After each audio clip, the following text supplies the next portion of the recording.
Hello and welcome to The Deep Dive. I'm Elaina Mankowski. In the latest national polls, Vice President Kamala Harris and former President Donald Trump are in an extremely tight race. So what will make the difference with voters? St. Thomas political science professor Tim Lynch spoke to students earlier this month on what will, might, and probably won't matter for U.S. election outcomes. Lynch joins me today to discuss game changers of the 2024 election and how to follow the race. Thank you for joining us. So why do you think the race for president is so close this year? So we have had some historically close contests over the last several cycles.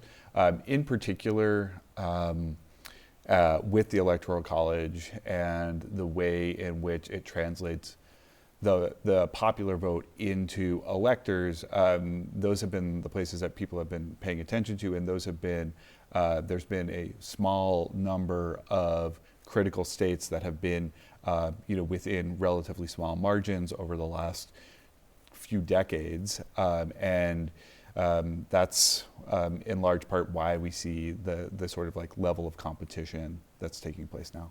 Yeah, and going off that, everyone's talking about battleground states. Sure. So what states truly matter and how do you see those playing out? Yeah, and so kind of building on the previous answer, thinking about the Electoral College as a rule that governs the way the president is elected, that candidates have to deploy their resources strategically to the places that are going to be the most impactful, right? And I think we've definitely seen this in terms of their visits, like where they're deploying campaign spending and advertisements and these sort of things. And so there's kind of that northern tier of states, starting with Wisconsin and Michigan and into Pennsylvania, that were crucial back in 2016. So people have been paying attention to these for a while.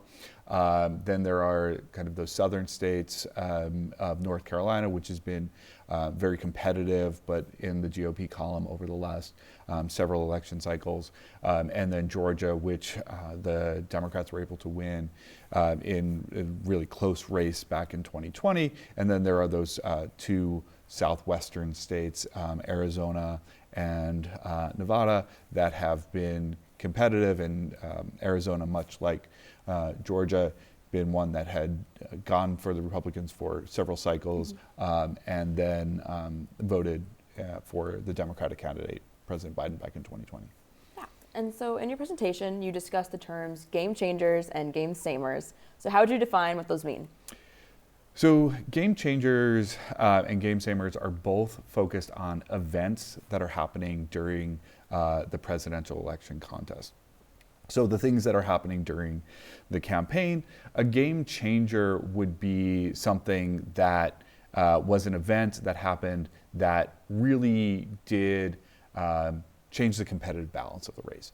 So you went from a race that was really competitive to one where one candidate was kind of more consistently in the lead, or you went from a less competitive to a more competitive contest. A game samer would be an example where an event happened and people kind of thought that it might have a big impact on the outcome of the contest, but then you don't see much movement in terms of the competitiveness of the race. It kind of fades from view much more quickly than a lot of people would have anticipated. Gotcha. And so what would you say the biggest game changer of this election cycle has been?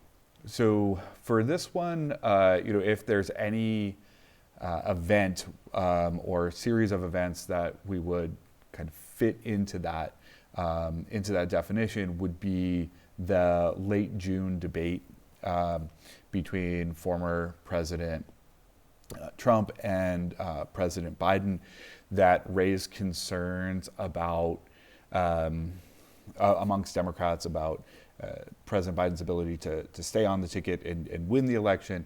And this was a story that, unlike most stories, didn't fade from view. If anything, it grew to kind of the crescendo where he stepped out of the race in late July and endorsed Vice President Harris for the ticket, for the top of the ticket.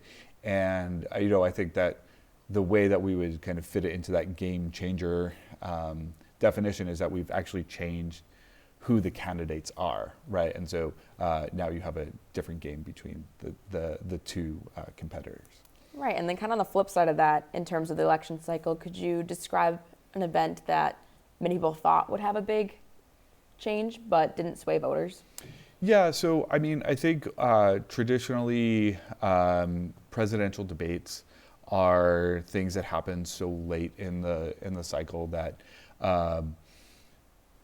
we don't see. We see a lot of people that are committed to a particular candidate before they tune in. So sometimes they're tuning in, and with a rooting interest in mind, or that they're not actually open to being persuaded. So even though this is the time when there's the most attention and the candidates are actually side by side, it tends not to have as big an effect as a lot of people think. And it's not just that people are committed to these particular candidates, but they're also viewing this through a partisan lens that they may have developed over a longer period of time. And so whether it's 90 minutes or 2 hours of a debate, it's unlikely to kind of move them away from their long-standing predispositions.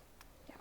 And so then, though everyone's big focus is on the presidential election, what's important on the Minnesota ballot this year? So when we look, there are, all of the House seats for the United States House are up. So all 8 districts in Minnesota.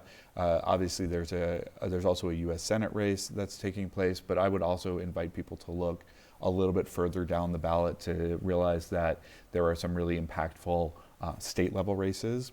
So much like the U.S. House of Representatives, the Minnesota House is also up for election this year. All of those seats are up, and there's a relatively small margin between the DFL and the Republicans in the Minnesota House. So it would be paying attention to some of the key races in that contest to see whether or not that unified government that began after the 2022 election will continue after the 2024 election.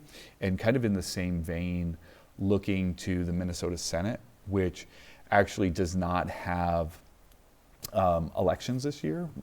The vast majority of seats are not up because they have 4-year terms and were elected back in 2022.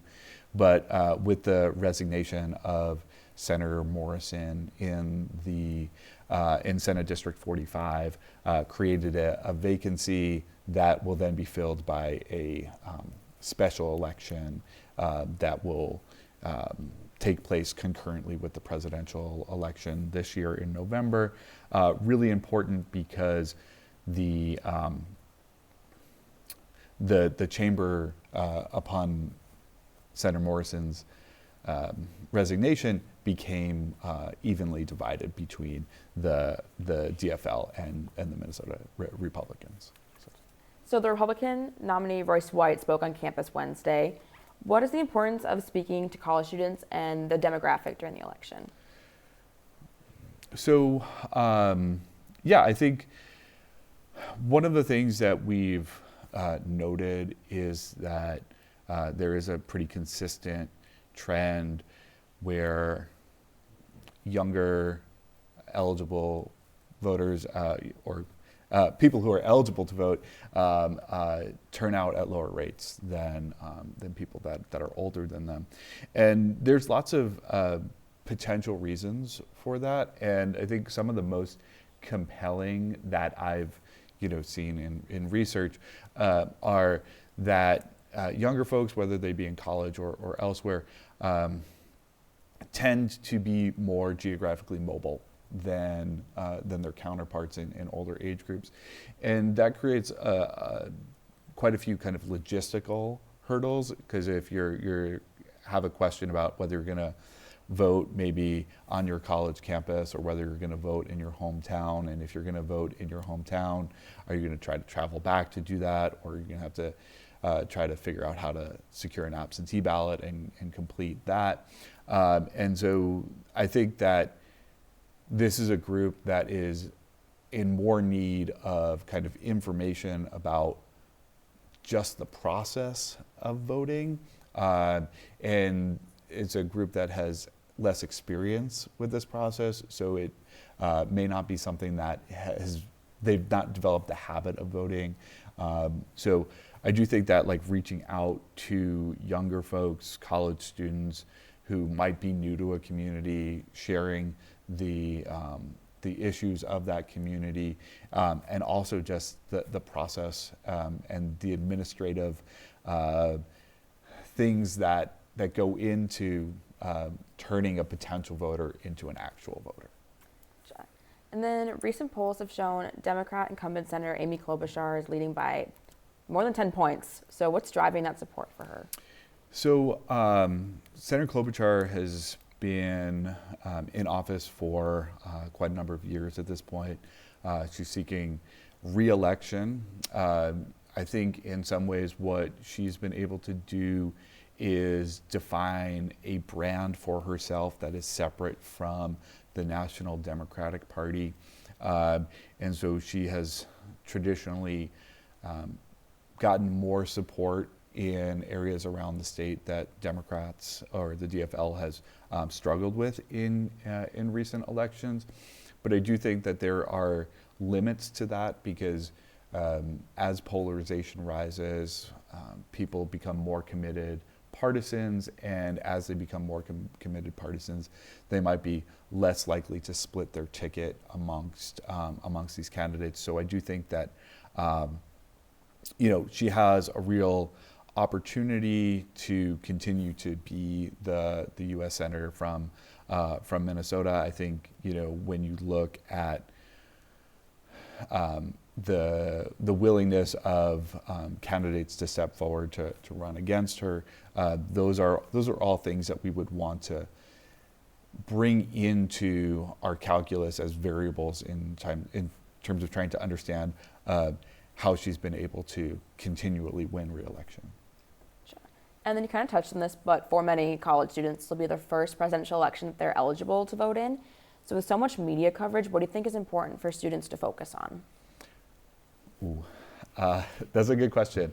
I would say what I encourage students to focus on is not like the latest outrages, not the latest thing that you see perhaps on social media, but I really encourage them to spend their time thinking about what the rules are of these contests so that we can understand how candidates, their campaigns, political parties are deploying their resources so that they, in their hopes of winning the contest.